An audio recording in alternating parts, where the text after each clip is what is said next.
দর্শক শুভেচ্ছা সহ আমন্ত্রণ জানাচ্ছি বাংলা ভিশনের নিয়মিত আয়োজন ডিজিটাল লাইফের নতুন আরও একটি এপিসোডে। আমি আপনাদের সাথে আছি শুভ ইসলাম।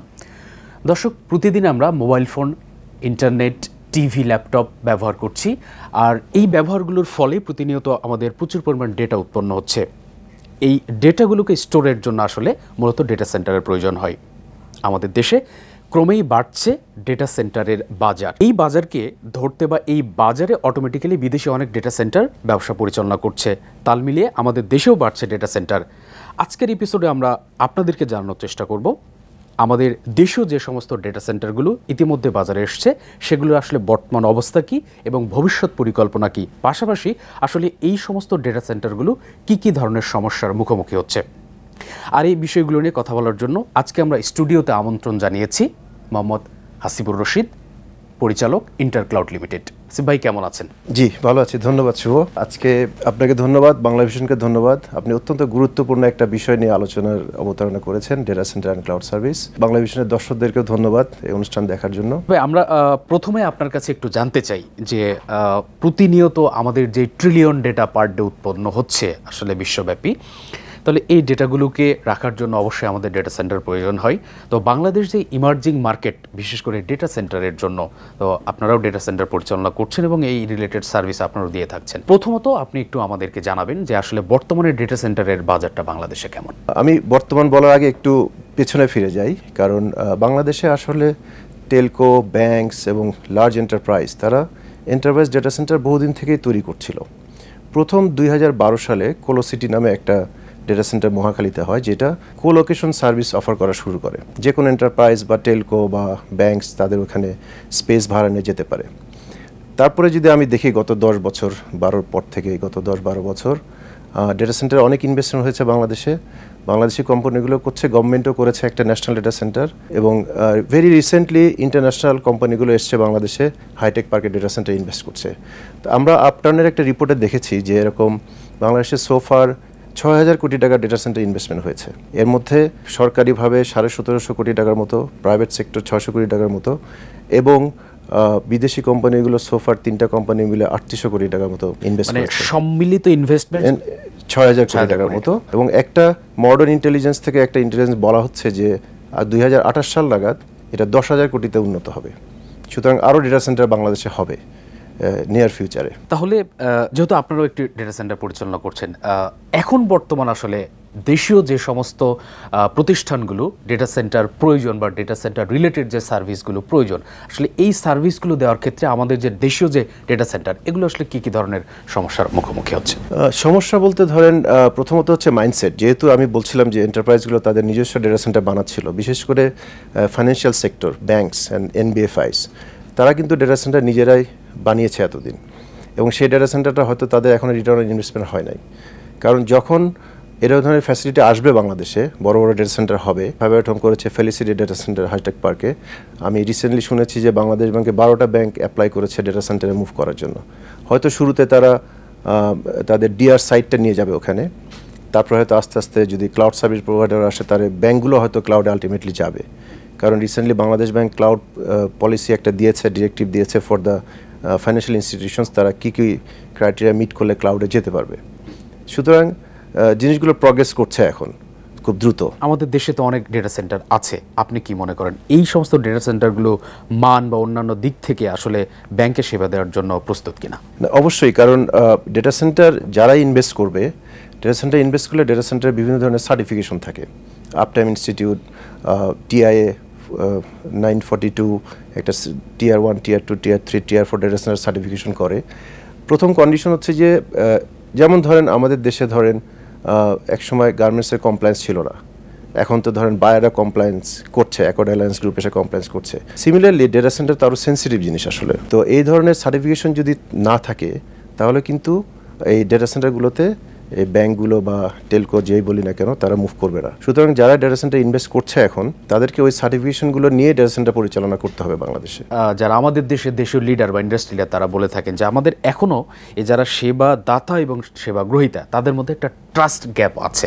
আপনি কি মনে করেন? অবশ্যই, এটা বাংলাদেশে একটা মানে বলবো যে ডিফারেন্ট কাইন্ড অফ মার্কেট আসলে। কারণ এখানে ট্রাস্ট ডেফিসিট সবসময় ছিল, সেটা আপনি ডেটা সেন্টার বলেন, ক্লাউড সার্ভিস বলেন, software development, local software company বলেন, এই ধরনের একটা জিনিস আছে। বাট যখন কেউ একজন বিজনেস পরিচালনা করে, তখন যখন সে বিদেশি কোনো সফটওয়্যার সলিউশন বা ক্লাউড সার্ভিস বা নিতে যায়, প্রথমত বিদেশি টাকায় পে করতে হচ্ছে, ডলার পেমেন্ট করতে হচ্ছে, দ্বিতীয়ত হচ্ছে যে কস্টও অনেক হাই হয় আসলে। তো যখন তারা এই ট্রেড অফগুলো দেখবে যে লোকাল এই সার্টিফাইড ডেটা সেন্টার আসছে বা সার্টিফাইড ক্লাউড প্রোভাইডার আসছে, তখন তারা ডেফিনেটলি যাবে।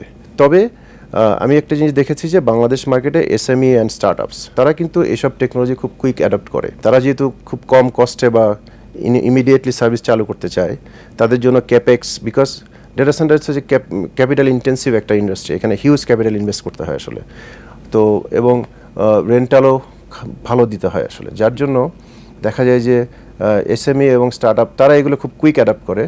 হয়তো লার্জ কর্পোরেটস, ব্যাংকস এরা হয়তো একটু স্লোলি যায়, কারণ তাদের তো অলরেডি ইনভেস্টমেন্ট আছে এখানে। তো আমরা জানি যে আমাদের দেশীয় সেন্টারের পাশাপাশি বিদেশি অনেক প্রতিষ্ঠানও কিন্তু ইনভেস্ট অটোমেটিক্যালি আমাদের দেশীয় ডেটা সেন্টারে করছে। সেক্ষেত্রে কি কি প্রতিষ্ঠান এবং তারা কি পরিমাণ আসলে ইনভেস্ট নিয়ে আমাদের দেশে এসছে, এই বিষয়ে আপনি কি বলবেন? রিসেন্টলি হাইটেক পার্কে 3টা ইন্টারন্যাশনাল কোম্পানি এসছে, ডেটা সেন্টার সেট আপ করছে তারা। একটা হচ্ছে আপনার ইন্ডিয়ান ইয়োত্তা ডেটা সেন্টার, তারা 2000 কোটি টাকা ইনভেস্ট করবে বলেছে। আরেকটা কোম্পানি আছে যাত্রা ইন্টারন্যাশনাল, তারা প্রায় 800 কোটি টাকা অলরেডি তারা বিল্ডিং তৈরি করছে। আর সৌদি আরবিয়ান ডেটা ভোল্ট নামে একটা কোম্পানি এসছে, তারাও বলছে তারা আরও 1000 কোটি টাকা ইনভেস্ট করবে। প্রায় 3800 কোটি টাকার মতো একটা ইনভেস্টমেন্ট আসছে বাংলাদেশে এই ডেটা সেন্টার বিল্ড করার জন্য। বিদেশি ডেটা সেন্টার বড় বড় ইনভেস্ট নিয়ে আসছে, ইতিমধ্যে আমাদের দেশেও কিন্তু আমাদের অনেক নেটিভ সার্ভিস প্রোভাইডার কিন্তু অটোমেটিক্যালি বাজারে এসেছে বা মার্কেটে কাজ করছে। সেক্ষেত্রে আপনি দুয়ের মধ্যে কি দেখেন, আসলে কম্পিটিশনের জায়গাটা আপনি কাকে এগিয়ে রাখবেন? না, এখন আসলে ওপেন মার্কেট ইকোনমিতে আসলে কম্পিটিশনটা হবে যে ভালো সার্ভিস দিবে, যে ভালো সার্টিফিকেশন করবে, সে তার কাছেই যাবে কাস্টমার আসলে। প্লাস প্রাইস একটা ফ্যাক্টর হবে যে যত, কারণ ডেটা সেন্টার বা ক্লাউড এই সার্ভিসগুলোতে হয় যে যত বড় ইনভেস্টমেন্ট হবে তার জন্য ইউনিট কস্ট কমে যাবে। ইউনিট কস্ট কমা মানে সে আরও কম্পিটিটিভ হতে পারবে মার্কেটে। কারণ বাংলাদেশে গত 10-12 বছর যে ডেটা সেন্টারগুলো তৈরি হয়েছে, এগুলো হাইপার স্কেল ডেটা সেন্টার হয় নাই, ছোট স্কেলের ডেটা সেন্টার হয়েছে। আমি যদি বলি যে 100 র্যাক বা 40 কিলোওয়াট, 400 কিলোওয়াট, 1 মেগাওয়াটের ডেটা সেন্টারও খুব একটা হয় না। আমাদের ন্যাশনাল ডেটা সেন্টার যেটা, সেটা 2.5 মেগাওয়াটের মতো ক্যাপাসিটি পাওয়ার কনজাম্পশন করে। কারণ ডেটা সেন্টারকে দেখা হয় যে ল্যান্ড সাইজ অ্যান্ড পাওয়ার দিয়ে দেখা হয় আসলে যে কত বড় ডেটা সেন্টার এটা। আসলে আমাদের দেশীয় যে ডেটা সেন্টারগুলো আছে, এখন এই ডেটা সেন্টারগুলোর সামগ্রিক প্রস্তুতি বা প্রিপারেশনটা কেমন? যে কোনো বড় অঘটন যদি হয়ে যায়, তাহলে কি আমরা এই আগের যে ঘটনা আমরা সাক্ষী হয়েছি, সেই অবস্থায় কি দেশীয় মানুষ আসলে মানে সার্ভিস থেকে ডিসরাপশন ভুগবে, নাকি আমরা এই ঘটনা থেকে শিক্ষা নিয়ে আমরা আরও ব্যাকআপ পাওয়ার বা অন্যান্য ইস্যুগুলো যেগুলো আছে একটা ডেটা সেন্টারের সাথে, সেগুলো বাড়বে? আপনি কি মনে করেন? রিসেন্টলি যে ঘটনাটা আপনি রেফার করছেন, খুব সম্ভবত একটা ফায়ার ইনসিডেন্টকে রেফার করছিলেন। এখন ডেটা সেন্টার করতে গেলে কিন্তু ফায়ারটা, এনভায়রনমেন্টাল যে ইস্যুসগুলো আছে, সেই ইনভেস্টমেন্টগুলো প্রপার হতে হবে আসলে। ইনসিডেন্ট তো হতেই পারে, কিন্তু আপনার preparation, power backup very important data সেন্টারের জন্য। পাওয়ারটা খুবই ইম্পর্টেন্ট, আপনার কমার্শিয়াল পাওয়ার ইম্পর্টেন্ট, আপনার জেনারেটর সেট ইম্পর্টেন্ট, আপনার ব্যাটারি ব্যাকআপ থাকতে হবে। এই সার্টিফিকেশন প্রসেসের মধ্যেই কিন্তু এই জিনিসগুলো, সব কমপ্লায়েন্সগুলো করে নিতে হয় আসলে। সুতরাং যত কমপ্লায়েন্ট হবে ডেটা সেন্টারগুলো, তত এই ধরনের রিস্ক মিটিগেশন করা সম্ভব হবে। সেক্ষেত্রে যারা সার্টিফিকেশন ছাড়া ছোট ছোট স্কেলে এখনও কিন্তু কিছু কিছু ডেটা সেন্টার আমিও দেখেছি, অনেক যাওয়ার সুযোগ হয়েছে, অটোমেটিক্যালি সার্ভিস তারা কিন্তু দিচ্ছে মিড সাইজ এবং স্মল সাইজ যে সমস্ত প্রতিষ্ঠান আছে সেগুলোকে। এখানে আপনি কি রিস্ক দেখেন? আমার মনে হয় কি যে ধরেন, যেহেতু রিসোর্স হাংরি একটা ইন্ডাস্ট্রি, এটা ক্যাপিটাল ইনসেন্টিভ ইন্ডাস্ট্রি বলেছি আমি, যে কারণ অত বেশি ক্যাপিটাল ইনভেস্ট করার হয়তো বাংলাদেশ এন্টারপ্রেনারদের ওই ক্যাপাসিটি নাই। বাংলাদেশ সরকার যেরকম 1500 কোটি টাকা ইনভেস্ট করে ন্যাশনাল ডেটা সেন্টার করেছে, প্রাইভেট সেক্টরে তো লোকাল এন্টারপ্রেনার এত ইনভেস্টমেন্ট করে নাই আসলে। তো যে কোনো ইন্ডাস্ট্রি গ্রোথ সময় শুরুর দিকে একটু আপনার ধরেন রেগুলেশন বা কমপ্লায়েন্স অতটা থাকে না হয়তো শুরুর দিকে, কিন্তু আস্তে আস্তে যত সময় যাবে ছোট ডেটা সেন্টারকে এই কমপ্লায়েন্সগুলো করতে হবে আসলে। অনেকেই করেছে, হয়তো অনেকে করে নাই, বাট আলটিমেটলি করলে হয়তো এই রিস্কগুলো আমরা মিটিগেট করতে পারবো। সেক্ষেত্রে গাইডলাইনের প্রয়োজন আছে কিনা আপনি কেমন? গাইডলাইন তো অলরেডি আমি দেখেছি যে ধরেন ডেটা সেন্টার নির্দেশিকা আছে একটা আইসিটি মন্ত্রণালয়ের, তারপরে আপনার ক্লাউড কম্পিউটিং নীতিমালাও তৈরি হচ্ছে, ড্রাফট পর্যায়ে আছে। এই নীতিমালাগুলো আছে, হয়তো ওরকমভাবে ইমপ্লিমেন্ট হচ্ছে না, বাট এই নীতিমালাগুলো ফলো করলে সেখানেও অবশ্য এই সার্টিফিকেশনের কথাগুলোই বলা আছে আসলে, যে বিভিন্ন ধরনের টিয়ার 1 টিয়ার 2 সার্টিফিকেশন করতে হবে। তো সার্টিফিকেশনের কস্ট আছে, যে কোনো কমপ্লায়েন্সের কস্ট আছে। এখন যেহেতু মানে আমি বারবার ওই কথাটাই বলছি যে ক্যাপিটাল এখানে ইনভেস্টমেন্ট করতে হবে, সেইখানে শুরুর দিকে হয়তো এটা হয় নাই, পারপাস সার্ভ করছে এখন এসএমই বা স্মল ইন্ডাস্ট্রি বা স্টার্টআপদের জন্য, বাট আলটিমেটলি যদি সেই জায়গাতে আমরা এভাবে ধরে রাখতে চাই তাহলে সার্টিফিকেশনগুলো করতে হবে আসলে। বাংলাদেশ সরকার কিন্তু 41 সালের একটা ভিশন নিয়ে এগিয়ে যাচ্ছে, সেক্ষেত্রে আমাদের এই ডেটা সেন্টার যে ইন্ডাস্ট্রি, এই ইন্ডাস্ট্রিটা সেই ভিশন বাস্তবায়নে কতটুকু সহায়ক বলে আপনি মনে করেন? ডিজিটাল বাংলাদেশ তো আমরা গঠন করেছি, এখন স্মার্ট বাংলাদেশের দিকে যাচ্ছে 2041 সাল নাগাদ। মাননীয় প্রধানমন্ত্রীর ভিশন দিয়েছেন এটা। তো যেরকম আমি ফিল করি যে যেরকম আমরা মেগা প্রজেক্ট করছি, পদ্মা ব্রিজ করছি, যেরকম এলিভেটেড এক্সপ্রেসওয়ে করছি, এয়ারপোর্ট টার্মিনাল করছি, সিমিলারলি স্মার্ট বাংলাদেশ গড়তে গেলে আমাদের আইটি অ্যান্ড টেলিকম ইনফ্রাস্ট্রাকচারের জন্য ডেটা সেন্টারও গড়তে হবে এরকম, এবং বড় হাইপার স্কেলার ডেটা সেন্টার তৈরি করতে হবে আমাদের, যেখানে ক্লাউড ডেটা সেন্টার বানাতে হবে যাতে বড় বড় ক্লাউড সার্ভিস প্রোভাইডাররা সেই ডেটা সেন্টারগুলোতে আসে।